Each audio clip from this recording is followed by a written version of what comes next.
दोस्तों पिछले क्लास में हमने डिस्कस किया था जॉन गाल्सवर्दी से संबंधित प्रश्नों को। उसी तरह आज की क्लास में हम डिस्कस करेंगे जॉन मिल्टन से संबंधित उन प्रश्नों को जो प्रीवियस ईयर्स के क्वेश्चन पेपर में पूछे गए हैं, और साथ ही साथ कुछ इंपॉर्टेंट क्वेश्चन को भी शामिल करेंगे इसमें। यह एक ऐसा सेशन है जो आपके एग्ज़ाम के पॉइंट ऑफ व्यू से इम्पॉर्टेंट होगा। मैं तो यही कहूँगा कि इस सेशन को आप पूरा देखें ताकि आप यह समझ सकें कि एग्ज़ाम में किस तरह के प्रश्न पूछे जा रहे हैं, ताकि आप उसी तरह से अपनी तैयारी को धार दे सकें।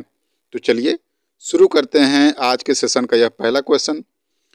क्वेश्चन नंबर 1 है, for whom did William Wordsworth speak in his famous line thy soul was like a star and dwelt apart. William Wordsworth ने यह फेमस लाइन किसके लिए बोली है? तो देखिएगा, ये टीजीटी 2016 में क्वेश्चन पूछा जा चुका है। तो ध्यान दीजिएगा, विलियम वर्ड्सवर्थ की एक सोनेट आई थी जिसका नाम था लंदन 1802, जिसको कि वर्ड्सवर्थ ने बाद में चेंज करके रख दिया था टू मिल्टन।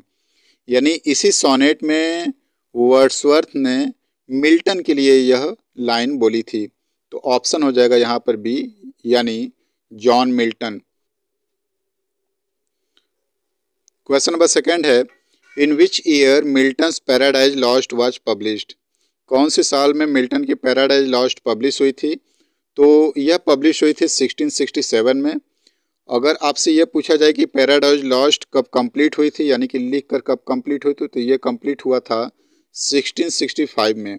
यानी 1665 में ये कंप्लीट हुआ था और 2 साल बाद 1667 में इसको पब्लिश किया गया था।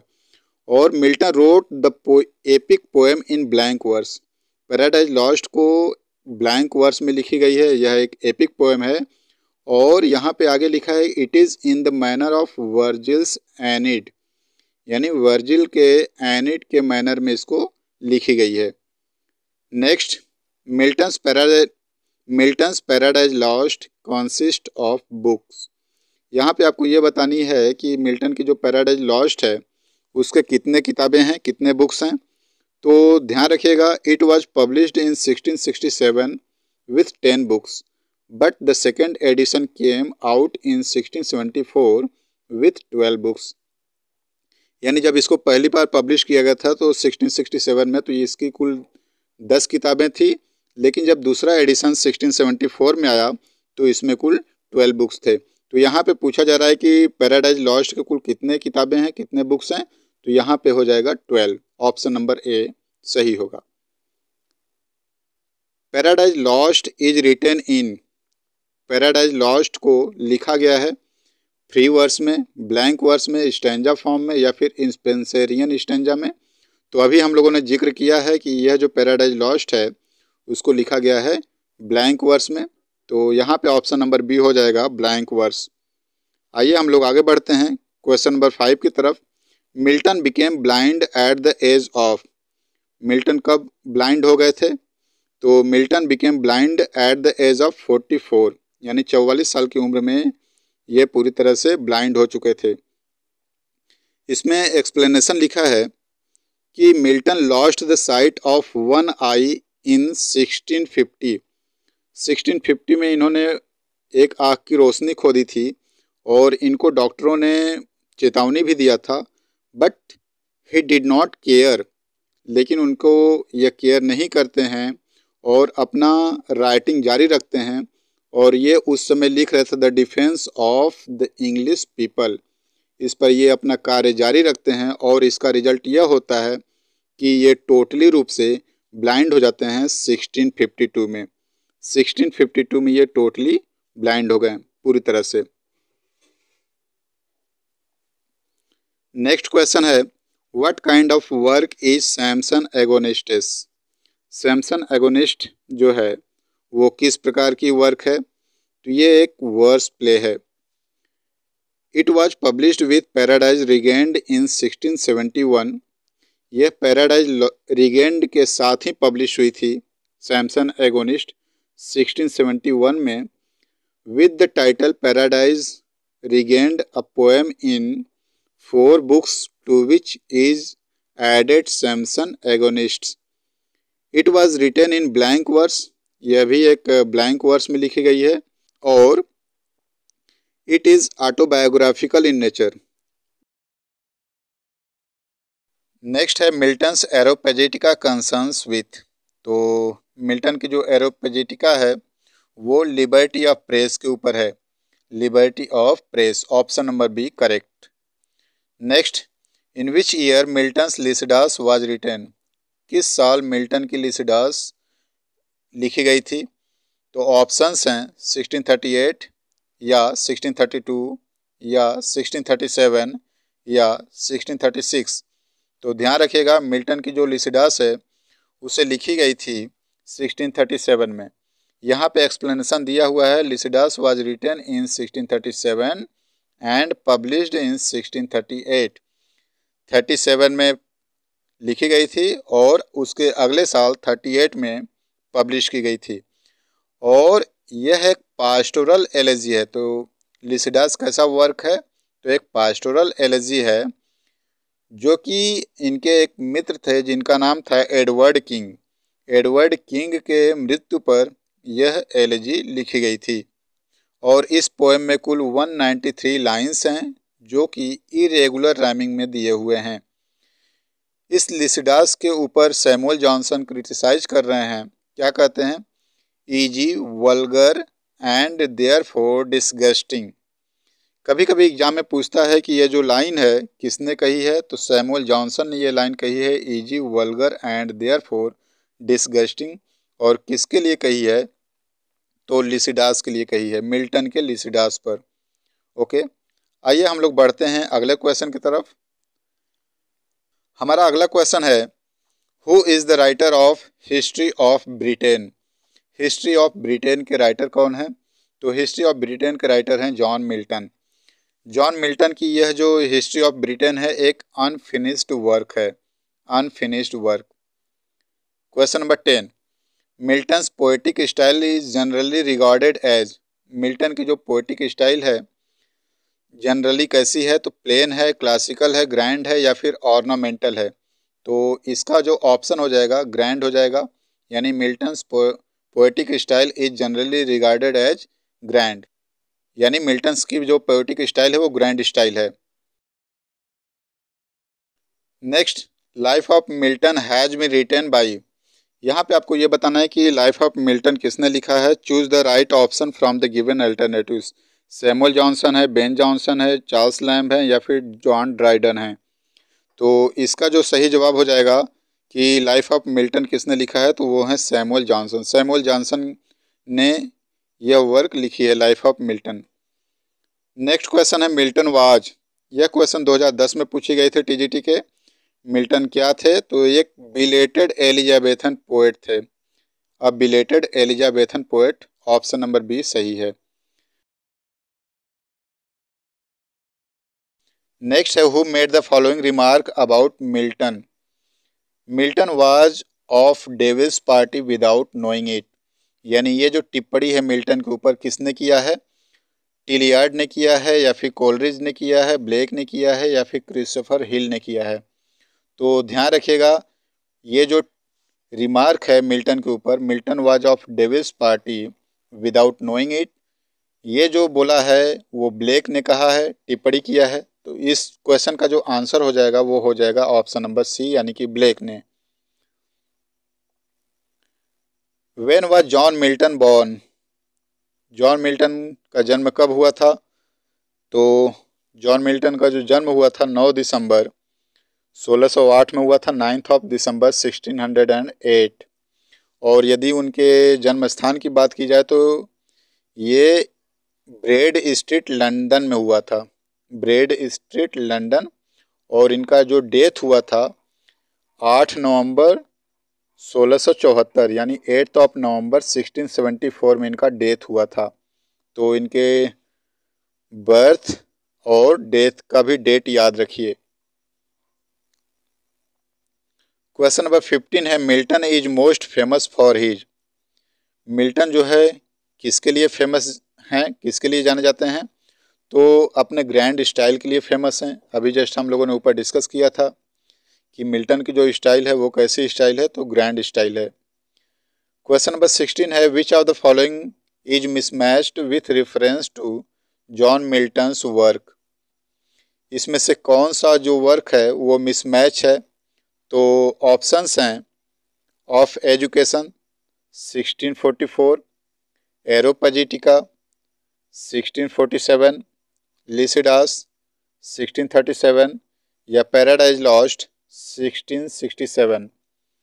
तो देखिए यहाँ पे जो पहला ऑप्शन है ऑफ एजुकेशन वो तो सही है, जो कि पब्लिश हुई थी 1644 में, और इसके साथ ही साथ जो एरोपजिटिका है वो भी पब्लिश हुई थी 1644 में। ठीक है, ऑफ एजुकेशन और एरियोपजिटिका जो है 1644 में पब्लिश हुई थी, लिसिडास 1637 में सही है, और पैराडाइज लॉस्ट 1667 में पब्लिश हुई थी, ये भी बात सही है। तो यहाँ पे आपको बताना है कि कौन सा ऑप्शन मिसमैच है, तो ये हो जाएगा एरियोपजिटिका 1647। क्वेश्चन नंबर 17 है, in the state of his blindness with whom Milton does not compare himself. तो इसका जो जवाब हो जाएगा लिसिडास हो जाएगा। Next, who is often called as the political son of Spenser. किसको the political son of Spenser कहा जाता है? तो जॉन मिल्टन को कहा जाता है। Okay, John Milton is the correct option. Next, in the opening invocation of the Paradise Lost Oreb refers to. ये जो पैराडाइज लॉस्ट की ओपनिंग इन्वोकेशन है उसमें ओरेब किसको रिफर करता है? तो माउंट होरेब को करता है, माउंट होरेब। आइए क्वेश्चन नंबर 20 की तरफ हम लोग बढ़ते हैं। In which work Milton states that while the still morn went out with sandals grey. ये क्वेश्चन पूछा गया था टीजीटी 2016 में, और इसका जो ऑप्शंस हैं एल एलेग्रो, इल पेंसेरोसो, कॉमस या फिर लिसिडास। तो इसका जो जवाब हो जाएगा वो हो जाएगा Lycidas. Next question number 21, through which work does Milton intend to justify the ways of God to man. The ways of God to man, तो ये है पैराडाइज लॉस्ट। पैराडाइज लॉस्ट में इन्होंने जस्टिफाई किया है the ways of God to man, तो option number C सही हो जाएगा। नेक्स्ट क्वेश्चन नंबर 22 है, in which work of John Milton does the character Delilah appear. Milton के कौन से वर्क में ये जो कैरेक्टर है डेलिला वो दिखाई देता है? तो इसका जो सही जवाब हो जाएगा वो हो जाएगा सैमसन एगोनिस्ट। सैमसन एगोनिस्ट में ये कैरेक्टर अपीयर होते हैं। क्वेश्चन नंबर 23 है, the line they also serve who only stand and wait occurs in which of the following poems. ये जो लाइन है they also serve who only stand and wait, ये निम्नलिखित किस कविता में से है? तो ये जो लाइन है वो मिल्टन की ऑन हिज ब्लाइंडनेस से ली गई है। मिल्टन की ऑन हिज ब्लाइंडनेस, जो ऑन हिज ब्लाइंडनेस है मिल्टन की, वह एक इटालियन सोनेट है। तो मिल्टन ने कुल 24 सोनेट्स लिखे थे, जिसमें से कि 18 जो है 18 इंग्लिश में है और 6 इटालियन है, यानी 6 इटालियन है। क्वेश्चन नंबर 24 है कि which of the following statements is incorrect with reference to John Milton. John Milton के संबंध में कौन सा स्टेटमेंट्स करेक्ट नहीं है? तो ये है Samson Agonistes in form has no unity of time place and action. इस क्वेश्चन का ऑप्शन नंबर सी सही हो जाएगा, यानी ये जो ऑप्शन है वो इनकरेक्ट है। Next, which of the following works is not written by John Milton. इसमें आपको ये बताना है कि कौन सा जो वर्क है जॉन मिल्टन का नहीं है। तो यहाँ पे ऑफ एजुकेशन आप जानते हैं जॉन मिल्टन का है, जिसको पब्लिश किया गया था 1644 में, और इसी के साथ पब्लिश हुआ था एरियोपजिटिका भी 1644 में, और ऑन शेक्सपियर, ये भी जॉन मिल्टन की एक पोएम है जिसको पब्लिश किया गया था 1630 में। और यहाँ पे जो ऑप्शन नंबर डी है, अल्मा और the progress of the mind, ये जॉन मिल्टन की नहीं है, ये मैथ्यू प्रायर की है जिसको पब्लिश किया गया था 1718 में। तो इस क्वेश्चन का जो जवाब हो जाएगा वो हो जाएगा ऑप्शन नंबर डी, यानी मिल्टन का कौन सा कार्य नहीं है, तो अल्मा और the progress of the mind नहीं है, यह जो वर्क है वो मैथ्यू प्रायर की है। तो इस प्रकार से ऑप्शन नंबर डी सही हो जाएगा इस क्वेश्चन का। नेक्स्ट हमारा क्वेश्चन है which of the following works is not written by John Milton.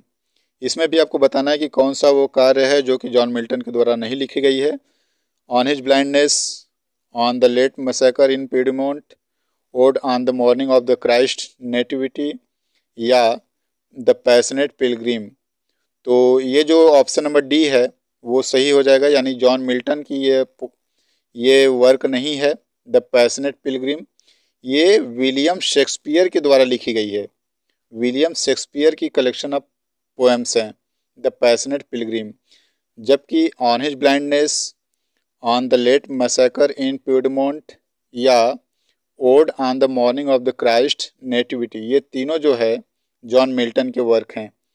और यहाँ पे एक चीज़ ध्यान रखिएगा कि ये जो odd on the morning of the Christ nativity है, जॉन मिल्टन ने 21 ईयर्स की एज में लिखी थी, यानी जब ये 21 साल के थे तब इन्होंने ये लिखा था, odd on the morning of the Christ nativity. आइए अब हम लोग आगे बढ़ते हैं। क्वेश्चन नंबर 27 है which of the following statements is true about Milton sonnet on his blindness. Milton की जो सोनेट ऑन हिज ब्लाइंडनेस है उसके बारे में कौन सा ऑप्शन सही है। तो यहाँ पे जो ऑप्शन नंबर सी है कि Milton did not give a title to his sonnet, the title on his blindness is given by later anthologist, यानी मिल्टन की जो ऑन हिज ब्लाइंडनेस है वो मिल्टन ने खुद ये टाइटल नहीं दिया था, बल्कि उनके एंथोलॉजिस्ट के द्वारा बाद में दिया गया था ऑन हिज ब्लाइंडनेस। तो इसका जो जवाब हो जाएगा ऑप्शन नंबर सी हो जाएगा, Milton did not give a title to his sonnet, the title on his blindness is given by later anthologist. Next है Milton's Paradise Regained takes its theme from. ये जो मिल्टन की paradise regained है उसका theme कहाँ से लिया गया है। तो इसका जो थीम है वो लिया गया है Saint Luke's gospel, Saint Luke's gospel से इसका थीम लिया गया है। जहाँ तक पैराडाइज रिगेंड की बात की जाए तो पैराडाइज रिगेंड यह भी एक मिल्टन की एपिक पोएम है जिसको पब्लिश किया गया था 1671 में। 1671 में पब्लिश हुई थी पैराडाइज रिगेंड, और इसमें कुल 4 बुक्स हैं, 4 बुक्स, ध्यान रखिएगा 4 बुक्स इसकी है पैराडाइज रिगेंड की, और यह भी ब्लैंक वर्स में लिखी गई है। एक चीज़ और मैं इसमें ऐड करना चाहूँगा कि ये जो पैराडाइज रिगेंड है जो कि 1671 में पब्लिश हुई थी उसमें कुल 2065 लाइनें हैं, 2065 लाइनें हैं पैराडाइज रिगेंड में। जबकि वहीं यदि हम बात करें पैराडाइज लॉस्ट की तो इसमें कुल 10,565 लाइनें हैं ये पैराडाइज लॉस्ट में। ओके, पैराडाइज लॉस्ट में कुल 10,565 लाइनें हैं, जबकि पैराडाइज रिगेंड में ये कुल 2065 लाइनें हैं। आइए अब हम लोग आगे बढ़ते हैं। क्वेश्चन नंबर 29 है Comus by John Milton is in the form of a. जो जॉन मिल्टन की कॉम्यूस है उसका क्या फॉर्म है, तो यह एक मास्क है। कॉम्यूस जॉन मिल्टन की एक मास्क है जो कि पब्लिश हुई थी 1634 में। 1634 में इसको पब्लिश किया गया था कॉम्यूस। नेक्स्ट क्वेश्चन है L'Allegro and Il Penseroso mean. यहाँ पे आपको ये बताना है कि L'Allegro and Il Penseroso का मतलब क्या है। तो यहाँ पे एल एलेग्रो का अर्थ होता है जॉयस मैन और इल पेंसरोसो का अर्थ होता है द मेडिटेटिव मैन, यानी ऑप्शन नंबर सी यहाँ पर सही है। आइए नेक्स्ट क्वेश्चन की तरफ हम लोग बढ़ते हैं। One of the following poets was nicknamed the lady of Christ College by his fellow undergraduate. Spot the correct name of the poem. इस क्वेश्चन में आपको यह बताना है कि वह कौन से पोएट हैं जिनको the lady of Christ college के निक नेम से पुकारा जाता था। तो ये हो जाएंगे मिल्टन। मिल्टन को the lady of Christ college कहते थे उनके fellow under graduate. Question number 32 है, who calls Milton God gifted organ voice of England. Milton को किसने कहा है God gifted organ voice of England. ये क्वेश्चन पूछा गया है टीजीटी 2009 में। तो इसका जो जवाब हो जाएगा वो हो जाएगा टेनिसन। यानी टेनिसन ने यह कहा था God gifted organ voice of England. Question number 33 है, the line the mind is its own place and in its self can make a heaven of heaven occurs. यानी ये जो लाइन है the mind is its own place and in its self can make a heaven और a hell of haven, यह कहाँ से ली गई है? तो ये है पैराडाइज लॉस्ट से। पैराडाइज लॉस्ट में इस लाइन का जिक्र किया गया है। यह एक फेमस लाइन है। यानी दिमाग ही वह स्थान है जिसमें हेल भी है और हेवन भी है। नेक्स्ट है क्वेश्चन नंबर 34 कि the word that completes the famous line better to reign in hell than serve in. अब इसके आगे आपको एक वर्ड भरना है कि इसके आगे क्या रहेगा। तो अर्थ है, हेवन है, स्काई है या फिर मून है, इनमें से कौन सा ऑप्शन है। तो ये चीज़ ध्यान रखिएगा कि ये जो लाइन है एक्चुअली पैराडाइज लॉस्ट से है कि स्वर्ग में सेवा करने से अच्छा है कि नर्क में राज किया जाए। तो यहाँ पे जो ऑप्शन होगा वो हेवन हो जाएगा। ये एक फेमस लाइन है, better to reign in hell than serve in heaven, जिसको टीजीटी के 2011 में पूछा गया था। नेक्स्ट क्वेश्चन है Milton's Paradise lost.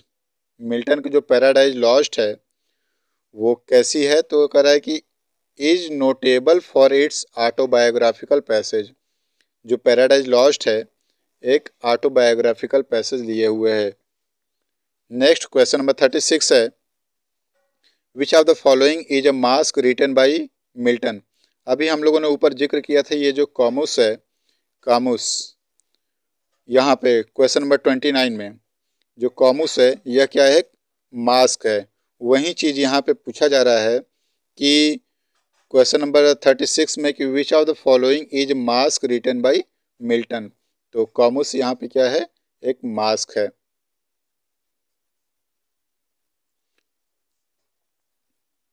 Next question है 37, on the morning of Christ nativity is a.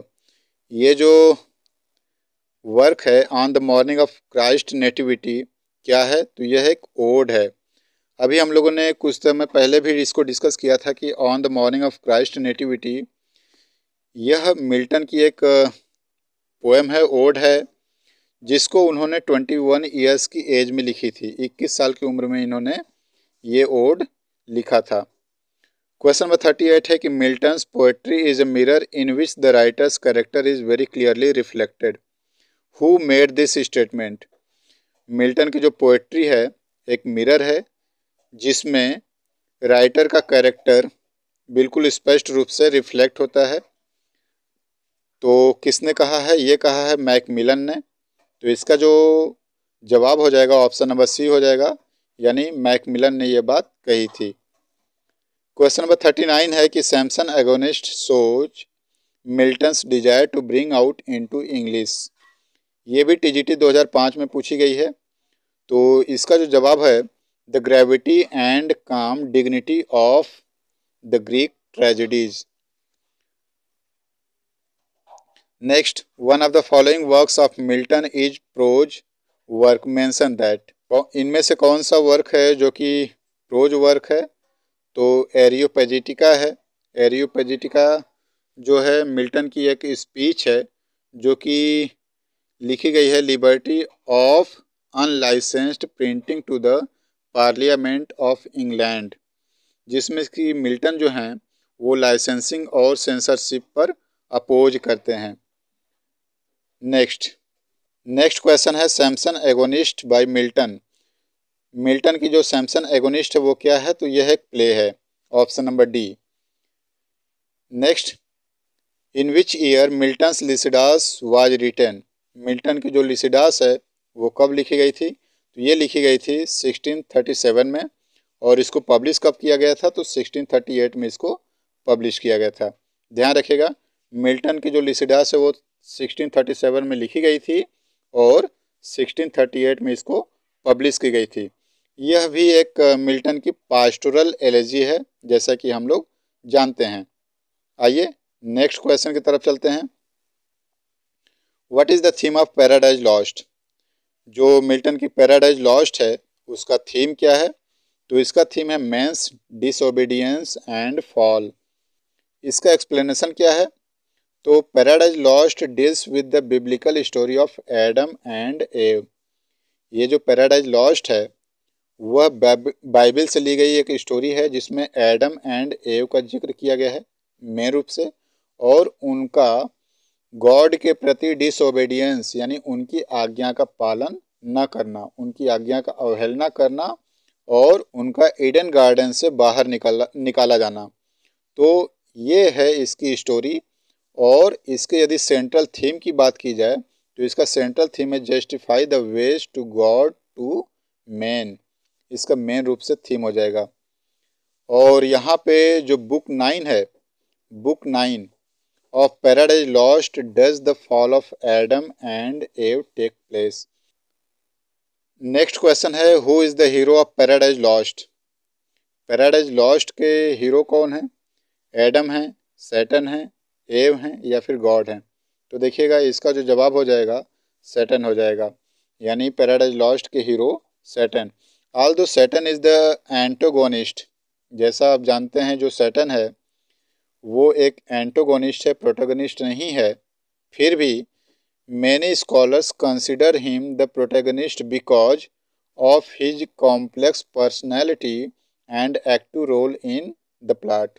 यानी इस स्टोरी में सैटन की एक एक्टिव रोल को देखते हुए, उसकी कॉम्प्लेक्स पर्सनालिटी को देखते हुए इसको प्रोटैगनिस्ट बहुत से स्कॉलर मानते हैं। इस प्रकार से पैराडाइज लॉस्ट का जो हीरो हो जाएगा वो सैटन हो जाएगा। क्वेश्चन नंबर 45 है कि which of the following is a pastoral elegy written by John Milton. हम लोग इसके पहले भी जिक्र कर चुके हैं कि पास्टोरल एलेजी क्या है। तो लिसिडास क्या है, पास्टोरल एलेजी है जो कि उनके अपने मित्र एडवर्ड किंग के ऊपर लिखी गई थी। क्वेश्चन नंबर 46 है एरोपेजिटिका इज एन। एरोपेजिटिका क्या है, तो एरोपेजिटिका एक पैम्फलेट है, और एरियोपेजिटिका जो है एक ग्रीक वर्ड है एरियोपेजेज का। एरियोपेजेज का अर्थ होता है name of mountain, name of mountain. Areopagitica जो कि 1644 में पब्लिश हुई थी। तो Areopagitica is Milton's speech for the liberty of unlicensed printing to the parliament of England. It highlights freedom of the press. यानी ये जो एरियोपेजिटिका है वो फ्रीडम ऑफ द प्रेस को हाईलाइट करती है। क्वेश्चन नंबर 47 है कि who was Milton's master. Milton के मास्टर कौन हैं, वो हैं स्पेंसर। इसका जवाब हो जाएगा Spenser. Question number 48 in whose memory did John Milton write. John Milton किसकी मेमोरी में ये लिखते हैं, मिथॉट आई सा माई लेट स्पाउस्ड सेंट। ये जो लिखी गई है तो किसकी मेमोरी में, तो ये उनकी जो वाइफ थी कैथरीन वुडकॉक। तो कैथरीन वुडकॉक की मेमोरी में ये लाइन लिखी गई थी। और यहाँ पे यदि हम इनके वाइफ की बात करें तो इनकी 3 शादियाँ हुई थी। फर्स्ट वाइफ का नाम था मैरी पॉवेल, और दूसरी का नाम था कैथरीन वुडकॉक, और थर्ड जो इनकी वाइफ थी एलिजाबेथ मिंसल थी। और एलिजाबेथ मिंसल के बारे में कहा जाता था कि ये मिल्टन से 30 साल छोटी थी, मिल्टन से कुल 30 साल छोटी थी। आइए नेक्स्ट क्वेश्चन की तरफ हम लोग चलते हैं, और हमारा अगला क्वेश्चन है in which of the following works did Milton promote freedom of speech and oppose licensing and censorship. अभी हम लोगों ने बात किया एरियोपेजिटिका में इन्होंने ऐसा किया है। फ्रीडम ऑफ स्पीच है और लाइसेंसिंग एंड सेंसरशिप के अपोजिट हैं। एरियोपेजिटिका ऑप्शन हो जाएगा सही। इस सेशन का लास्ट क्वेश्चन है question number 50, the period known as the age of Milton. Age of Milton का जो पीरियड है वो क्या है, तो ये है 1625 से 1660 तक। 1625 से 1660 तक का जो एज है वो मिल्टन का एज कहा जाता है। इस प्रकार से दोस्तों इस सेशन में हम लोगों ने कुल 50 क्वेश्चन को कवर किए जो कि जॉन मिल्टन से संबंधित थे। तो दोस्तों ज़्यादातर हम लोगों ने उन क्वेश्चंस को इंक्लूड किया जो कि टीजीटी एग्जाम्स में पूछे गए थे। तो उम्मीद है आपको यह वीडियो पसंद आया होगा। मिलते हैं अगले वीडियो में एक नए टॉपिक के साथ। तब तक के लिए हमें इजाज़त दीजिए अपने दोस्त विनय को। नमस्कार।